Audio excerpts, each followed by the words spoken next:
नमस्कार विद्यार्थी मित्रांनो, बृहन्मुंबई महानगरपालिका शिक्षण विभाग व्हर्च्युअल ट्रेनिंग सेंटर, मी विश्वास टोंबरे व्हर्च्युअल शिक्षक आपले स्वागत करतो। विद्यार्थी मित्रांनो, आज आपण सर्वजण शाळेत नसलो तरी घरात राहून ऑनलाईन लर्निंगच्या माध्यमातून शिक्षण घेत आहोत। या माध्यमाचा आणि अध्यापन अध्ययनाच्या प्रक्रियेचा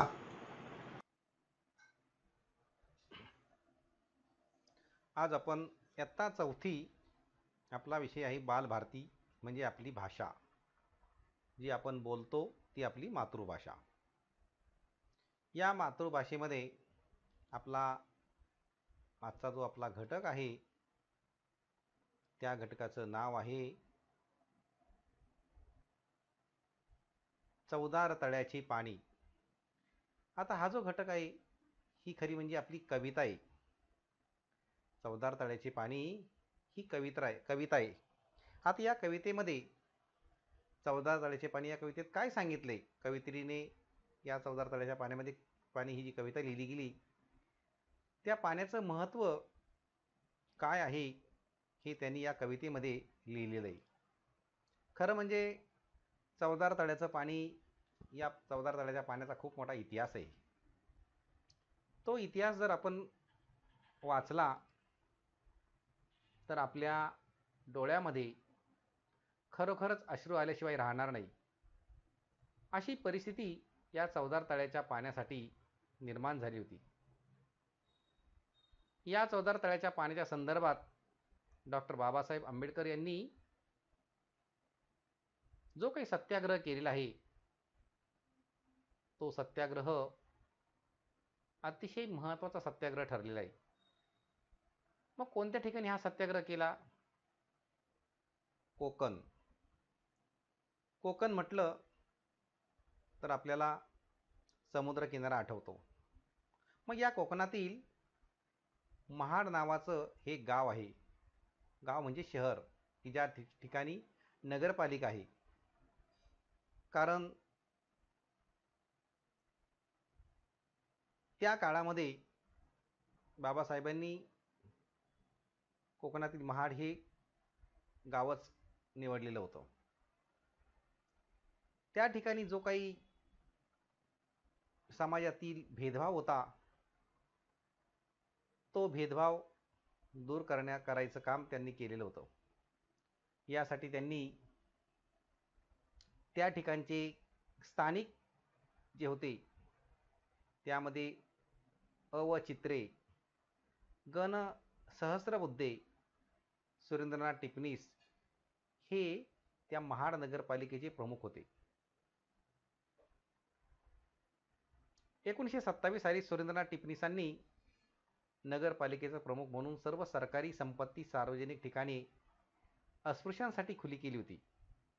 आणि त्या निमित्ताने बाबासाहेब आंबेडकरांना त्यांनी सभा घेण्यासाठी आमंत्रण दिलं होतं। सभेनंतर सर्वजण चवदार तळ्याकडे गेले होते। आंबेडकरांनी सर्वात प्रथम त्या चवदार तळ्यामधून पाणी पिलं आणि नंतर जमलेल्या सर्व लोकांनीही त्या तळ्याचं पाणी पिले होते। त्यावेळी या चवदार तळ्याच्या सत्याग्रहासाठी जवळजवळ 5000 जण ह्या सभेसाठी आलेले होते। त्या सर्वांनी त्या चवदार तळ्याचं पाणी पिण्याचा प्रयत्न केला आणि काय झालं त्याचा इतिहास खूप मोठा आहे। कारण तो काळ होता स्पृश्य जातीभेद त्या काळामध्ये मानले जात होते आणि हेच बाबासाहेब आंबेडकरांना नको होतं। त्यांना मानव ही एकच जात आणि मानव जात आहे म्हणून मानवाला सर्व ठिकाणी समान वागणूक मिळाली पाहिजे हे बाबासाहेबांचं तत्त्व होतं। आणि त्यासाठी त्यांनी या चवदार तळ्याची, महाडच्या सत्याग्रहाची एक निवड केली होती। हे त्यांचं ध्येय होतं की मानवाला समाजामध्ये सारखं स्थान असलं पाहिजे, अस्पृश्य भेदभाव नसला पाहिजे. आणि म्हणून महाडचा सत्याग्रह आहे हा 20 मार्च 1927 रोजी बाबासाहेब आंबेडकरांनी त्याचं आयोजन केलं होतं.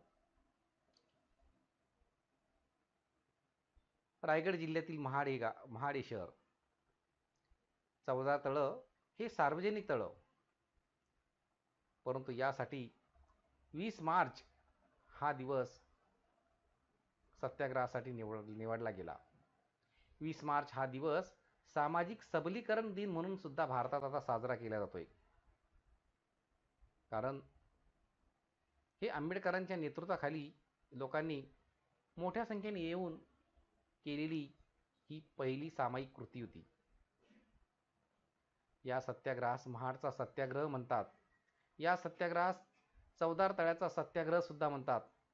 महाडचा मुक्तीसंग्रामही म्हणतात आणि महाडची सामाजिक क्रांती म्हणून सुद्धा या चवदार तळ्याची ओळख आहे. मग आता आपण ही कविता, या कवितेत काय सांगितलंय ते आता आपण पाहूया. कारण कवयित्रीने या तळ्याचं जे काही महत्त्व आहे ते महत्त्व आणि मानवाचं नातं यांचा जो काही संबंध आहे तो संबंध या चवदार तळ्याचं पाणी या कवितेत सांगितलं आहे.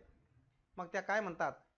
चवदार तळ्याचे पाणी नवशक्ती मानवा आणि, चवदार तळ्याचे पाणी नवशक्ती मानवा आणि म्हणजे काय? तर चवदार तळ्याचे पाणी ही जी घटना आहे ही घटना ऐतिहासिक घटना घडलेली आहे.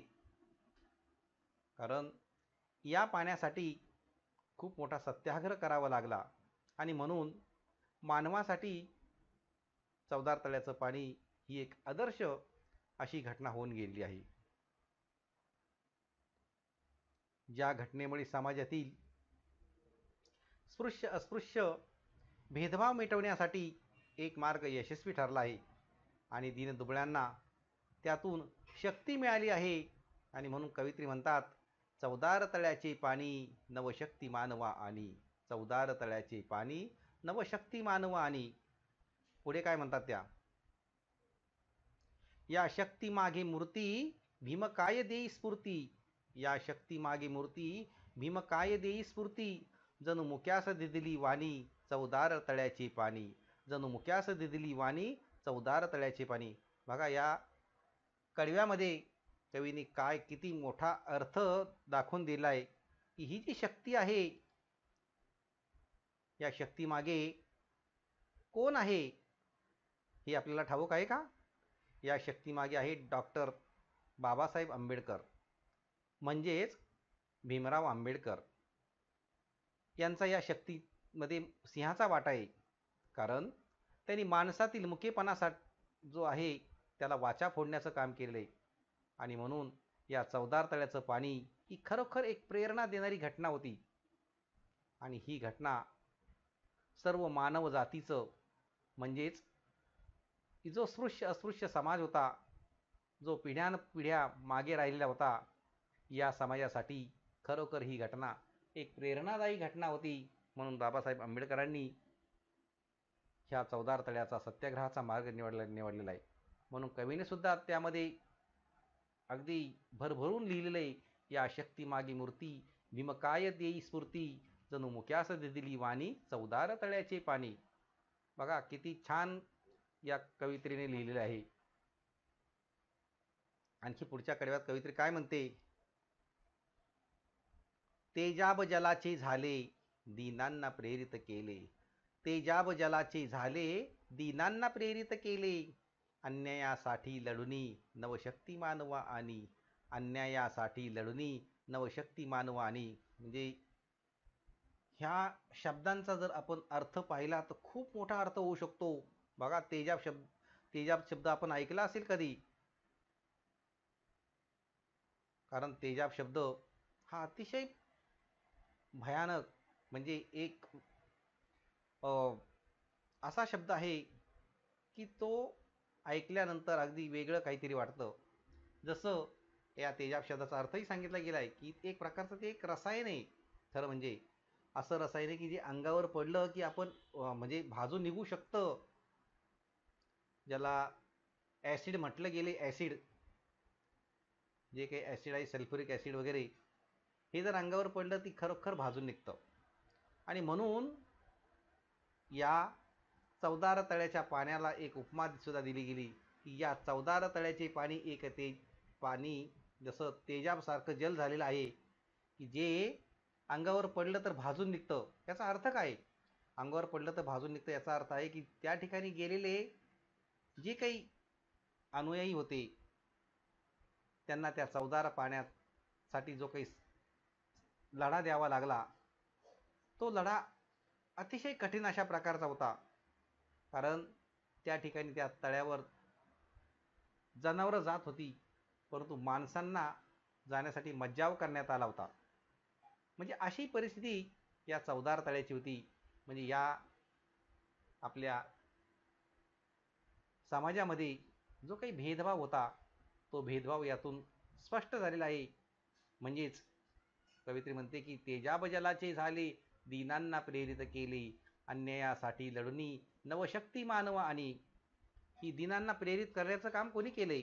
हे डॉक्टर बाबासाहेब आंबेडकरांनी केलेलं आहे. की जे दीन दुबळे आहेत, जे गरीब आहेत, ज्यांच्यावर अन्याय होत आलेला आहे, अशा दीनांना प्रेरित करण्याचं, प्रेरणा देण्याचं काम बाबासाहेब आंबेडकरांनी केले. आणि म्हणून ही जी घटना आहे चवदार तळ्याची, ही अन्यायाच्या विरुद्ध लढून पेटण्याची घटना आहे. आणि त्या पेटणाऱ्या घटनेतून मानवाला एक नवीन शक्ती मिळेल आणि माणसाचं माणूसपण त्या ठिकाणी टिकून राहील. अशा प्रकारचा हा लढा आहे. म्हणजेच अन्यायासाठी दिलेला लढा होता. अशी ही प्रेरणादायी घटना ही चवदार तळ्याची आहे. पुढे कवित्री म्हणते, नाकारून परंपरेला स्वीकारून मानवतेला, नाकारून परंपरेला स्वीकारून मानवतेला, करुणेची आर्तविराणी चवदार तळ्याचे पाणी. बघा की आपल्या देशामध्ये म्हणजे स्वातंत्र्य मिळालं, परंतु तरीसुद्धा या देशामध्ये माणसाला जे काही हक्क होते ते हक्क मिळण्यासाठी खूप उशीर लागला होता, खूप उशीर झाला होता. आणि त्यासाठी ह्या आपल्या देशातील रूढी परंपरा होत्या. या रूढी परंपरा खरोखरच नाकारण्यासारख्या होत्या की ज्यातून माणसाला माणूसपण म्हटलं गेलं जात नव्हतं. माणसाचं माणूसपण हरवलं होतं. कारण ह्या रूढी परंपरेने अगदी जी काही जातीयतेची खिंडारं या समाजाला पडलेली होती, ती अतिशय भयानक होती. आणि ती दूर करण्यासाठी हा सगळा प्रयत्न बाबासाहेबांनी केला होता. ह्या घटना होत्या मनाला दुःखी करणाऱ्या अशा घटना होत्या. कारण हे चवदार तळ्याचं पाणी काही सहजासहजी त्या ठिकाणी जाऊन पिता आलं नाही. त्या पाण्याला सहजासहजी हात लावता आला नाही. त्या पाण्यासाठी, त्या सत्याग्रहासाठी जे जे गेले त्यांना त्यांच्या अंगावर लाठ्यांचा मार पडला. त्यांना ते सोसावं लागलं. त्या ठिकाणी आलेल्या स्त्री, पुरुष, मुलं ह्या सगळ्यांचा छळ करण्यात आला होता. आणि त्या सर्वांना त्या छळाला सामोरं जावं लागलं होतं. अशा प्रकारची ही घटना घडली होती. म्हणजेच नाकारून परंपरेला स्वीकारून मानवतेला, करुणेची आर्तविराणी चवदार तळ्याचं पाणी. म्हणजे ही जी घटना ही दुःखदायक अशा प्रकारची घटना होती. मनाला दुःख करणारी अशी ही घटना होती. आणि तरीसुद्धा त्यातून मानवता ही फार महत्त्वाची होती. कारण ज्या काही परंपरा आहेत त्या परंपरा मानवतेला धरून नव्हत्या. कारण एक माणूस दुसऱ्या माणसाचा द्वेष करणाऱ्या अशा त्या परंपरा होत्या. आणि ह्या सगळ्या घालवायच्या होत्या. यातून माणसाला मुक्त करायचं होतं. आणि म्हणून चवदार तळ्याचा सत्याग्रह, चवदार तळ्याचं पाणी हा एक मार्ग निवडला गेला होता. पुढे त्या म्हणतात, आत्मभान जागे केले, आत्मभान जागे केले, मानवास मी पण दिदले. आत्मभान जागे केले, मानवास मी पण दिदले, धम्मचक्र ये परतोनी, नवशक्ती मानवा आणि. बघा काय म्हटलंय की आत्मभान जागे केले, मानवास मी पण दिधले. आत्मभान, आत्मविश्वास, आत्मसन्मान, स्वपणाची भावना, आत्मभान मानवास मी पण दिले. आणि माणूस म्हणून जो आहे माणूस, हा माणूस त्यातला जागा केलाय. धम्मचक्र ये परतोनी नवशक्ती मानवा. आणि त्या ठिकाणी जे काही चक्र आहे, जसं बघा आपण एखादं चाक असतं, चाक कधी स्थिर असतं का? नाही. चाक ही नेहमी सतत फिरत असतं. त्या चक्राप्रमाणे हे सगळं फिरलं पाहिजे. आणि त्यातून धम्मचक्र हे परतोनी नवशक्ती मानवा. आणि म्हणून त्या म्हणतात की ही जी घटना आहे, या घटनेने आत्मसन्मान जागा केलेला होता आणि माणसातील मीपणाची जाणीव करून दिली होती. म्हणजेच मनाला दुःखी करणारी अशी ही घटना होती. यासाठी बाबासाहेबांनी नवीन धर्म स्वीकारून ज्या माणसाला माणूसपण मिळवून दिलं होतं, की ज्यामध्ये गुलामीची वागणूक दिली जात होती, असा हा तो एक भाग होता. तो दूर व्हावा यासाठी हे सगळे प्रयत्न केले गेले होते. म्हणून कवीने अतिशय मार्मिक शब्दात वर्णन केलेलं आहे आपल्या या कवितेमध्ये, की आत्मभान जागे केले, मानवास मी पद दिले, धम्मचक्र ये परतोनी नवशक्ती मानवा. आणि बघा किती. त्यानंतर पुढे काय म्हणतंय कवित्री अनुराधा साळवेकर या म्हणतात, चवदार तळ्याचे पाणी नवशक्ती मानवा. आणि म्हणजेच हे जे चवदार तळ्याचं पाणी आहे, ही घटना खरोखर एक ऐतिहासिक अशा प्रकारची घटना घडलेली आहे, की ज्या घटनेने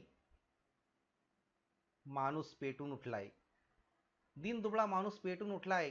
ज्याच्यावर अन्याय झालाय, तो आता अन्यायाच्या विरुद्ध लढा देण्यासाठी सिद्ध झालेला आहे. आणि त्याला निमित्त होतं ते फक्त चवदार तळ्याचं पाणी. म्हणून मानवासाठी ही एक आदर्श अशा प्रकारची घटना घडून गेलेली आहे. आता ही जी कविता आहे, ही कविता पुन्हा मी त्या कवितेचं वाचन करणार आहे. बघा, चवदार तळ्याचे पाणी नवशक्ती मानवा. आणि चवदार तळ्याचे पाणी नवशक्ती मानवा. आणि या शक्तीमागे मूर्ती भीम काय देई स्फूर्ती. या शक्तीमागे मूर्ती भीम काय देई स्फूर्ती. जणू मुक्यास दिधली वाणी, जणू मुक्यास दिधली वाणी, चवदार तळ्याचे पाणी. जणू मुक्यास दिधली वाणी, चवदार तळ्याचे पाणी. आता इथे मुख कोणाला म्हटलं गेले, की जो अन्याय खाली दबला गेला होता, ज्याच्यावर वर्षानुवर्षे ज्या मानवावर, ज्या समाजावर अन्याय घडला गेला होता, अशाला मुका म्हटलं गेले.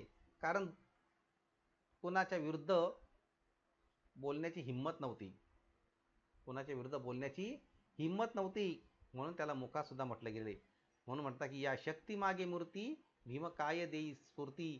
जणू मुक्यास दिधली वाणी, चवदार तळ्याचे पाणी. तेजाब झाले, तेजाब झाले, तेजाब जलाचे झाले, तेजाब जलाचे झाले. जल म्हणजे काय? पाणी. जल म्हणजे पाणी. आणि तेजाब तुम्हाला सांगितलंय की जे काही ॲसिड असतं, जे रासायनिक द्रव्य, त्याला म्हणजे त्या पाण्याला त्याची उपमा दिली आहे तिथे. तेजाब जलाचे झाले, दिनांना प्रेरित केले. दिन म्हणजे जे काही गरीब आहेत, दुबळे आहेत, दिन दुबळे, की ज्यांच्यावर अन्याय झाला आहे, असे ते दिन.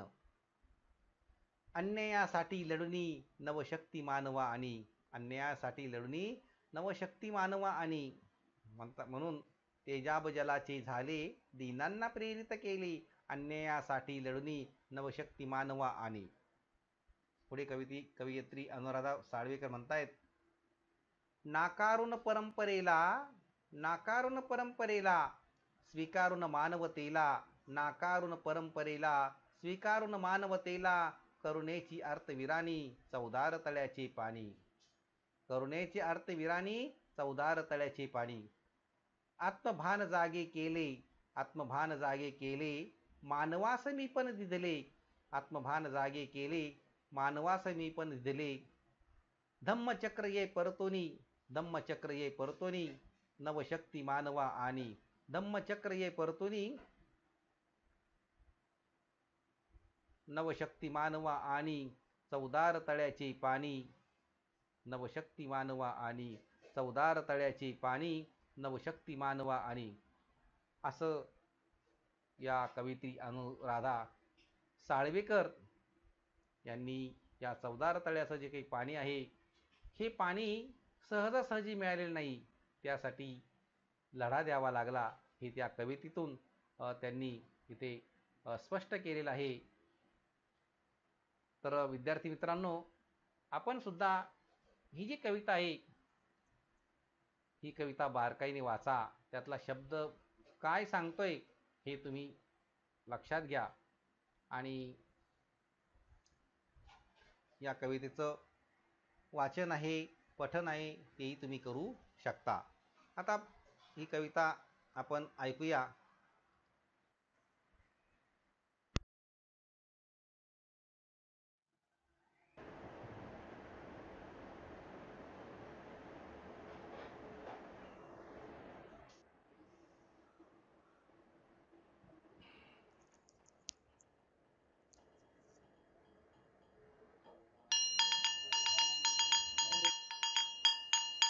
चवदार तळ्याचे पाणी, नवशक्ती मानवा आणि. चवदार तळ्याचे पाणी, नवशक्ती मानवा आणि. चवदार तळ्याचे पाणी, नवशक्ती मानवा आणि. या शक्ती मागे मूर्ती, भीमकाय देई स्फूर्ती. या शक्ती मागे मूर्ती, भीमकाय देई स्फूर्ती. जणू मुक्यास दिली वाणी, चवदार तळ्याचे पाणी. जणू मुक्यास दिली वाणी, चवदार तळ्याचे पाणी. तेजाब जलाचे झाले, दीनांना प्रेरित केले. तेजाब जलाचे झाले, दीनांना प्रेरित केले. अन्यायासाठी लढुनी, नवशक्ती मानवा आणि. अन्यायासाठी लढुनी, नवशक्ती मानवा आणि. चवदार तळ्याचे पाणी, नवशक्ती मानवा आणि. चवदार तळ्याचे पाणी, नवशक्ती मानवा आणि. नाकारून परंपरेला, स्वीकारून मानवतेला. नाकारून परंपरेला, स्वीकारून मानवतेला. करुणेची अर्थविराणी, चवदार तळ्याचे पाणी. करुणेची अर्थविराणी, चवदार तळ्याचे पाणी. आत्मभान जागे केले मानवास मी पण दिदले. आत्मभान जागे केले मानवास मी पण दिदले. धम्मचक्र ये परतोनी, नवशक्ती मानवा आणि. धम्मचक्र ये परतोनी, नवशक्ती मानवा आणि. चवदार तळ्याचे पाणी, नवशक्ती मानवा आणि. चवदार तळ्याचे पाणी, नवशक्ती मानवा आणि.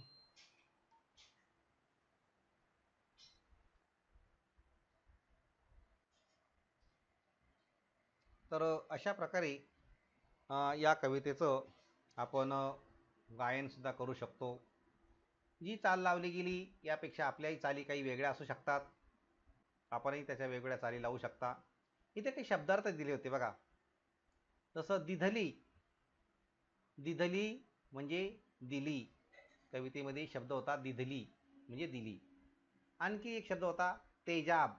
तेजाब म्हणजे काय? एक तीव्र रसायन. याला आम्लसुद्धा म्हणतात. शरीराच्या ज्या भागावर पडेल त्या भागाला त्यामुळे इजा होते, म्हणजे तो भाग भाजतो, अशा प्रकारचं ते तेजाब. आर्त, आर्त एक शब्द आहे. आर्त म्हणजे व्याकुळ करणारी. आर्त म्हणजे व्याकुळ करणारी. आणि विराणी, विराणी म्हणजे दुःखी गाणे. आत्मभान एक शब्द आहे. आत्मभान स्वतःबद्दलची जाणीव. आत्मभान स्वतःबद्दलची जाणीव. हे जे शब्द आहेत ना, हे शब्द तुम्ही लिहून घ्यायचे आहेत. दिधली, तेजाब, आर्त, विराणी, आत्मभान हे शब्द लिहायचे आहेत. आता इथे काही तुम्हाला या चवदार तळ्याचे काही चित्रसुद्धा दाखवले जात आहेत. बघा इथे हे चवदार तळ आहे आणि हा जो लढा आहे हा लढा समतेसाठी आहे. म्हणून डॉक्टर बाबासाहेब आंबेडकरांनी म्हटलेलं इथे की समतेचा लढा मागे घेणार नाही हा माझा निर्धार आहे. म्हणजे चवदार तळ्याचा सत्याग्रह म्हणजे क्रांतीची गर्जना होती आणि हा लढा आम्ही मागे घेणार नाही, कारण समतेचा लढा आहे. हे चवदार तळ्याचं चित्र आहे. हे सगळे अनुयायी चवदार तळ्याच्या सत्याग्रहासाठी इथे जमा झालेले आहेत. हा संघर्ष फक्त पाण्यासाठी नसून मानवी मूलभूत हक्कांसाठी आहे. हे सगळं नुसतं पाणी पिणं म्हणजे काही एवढं हे नाही आहे. पाणी पिल्याने आपल्याला आयुष्यभर जीवनभर पाणी लागणार नाही यासाठी नाही आहे हे. हा जो लढा आहे हा मूलभूत हक्कासाठी देण्यात आलेला लढा आहे असं इथे बाबासाहेब म्हणत आहेत. आणि म्हणून डॉक्टर ते पाण्यासाठी हा लढा देत आहेत. त्याचं चित्र आहे हे. त्या महाडच्या चवदार तळ्याचं जेव्हा त्याचं व्यवस्थित ते तळं करण्यात आलं त्याचं हे चित्र आहे. आणि म्हणून संपूर्ण तळ्याच्या मध्यभागी इथे बाबासाहेबांचा इथे फोटोसुद्धा दाखवला गेलेला आहे. हे प्राचीन जुनं हे चित्र आहे चवदार तळ्याचं.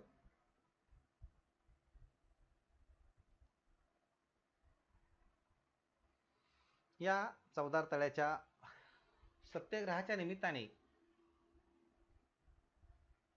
दरवर्षी या सत्याग्रहाच्या दिनी अनुयायी जमतात, बाबासाहेबांना अभिवादन करतात.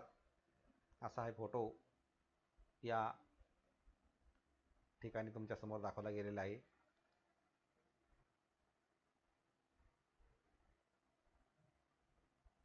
ही मुलं सुद्धा म्हणतात चवदार तळ्याचं पाणी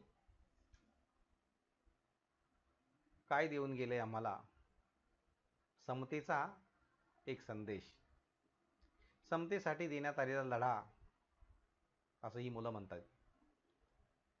मग मुलांनो, तुम्हाला काही आता इथे प्रश्न दिलेले आहेत. हे प्रश्न, पहिला प्रश्न आहे चवदार तळ्याचे पाणी पिणे ही घटना ऐतिहासिक घटना का आहे? चवदार तळ्याचे पाणी पिणे ही घटना ऐतिहासिक घटना का आहे? आणि दुसरा प्रश्न आहे अन्यायासाठी लढुनी असे कवयित्री का म्हणते? अन्यायासाठी लढुनी असे कवयित्री का म्हणते? तिसरा प्रश्न आहे आत्मभान म्हणजे काय? तिसरा प्रश्न आहे आत्मभान म्हणजे काय? हे प्रश्न लिहून घ्यायचे आहे. तुम्हाला 2 मिनिटाचा वेळ दिला जातोय.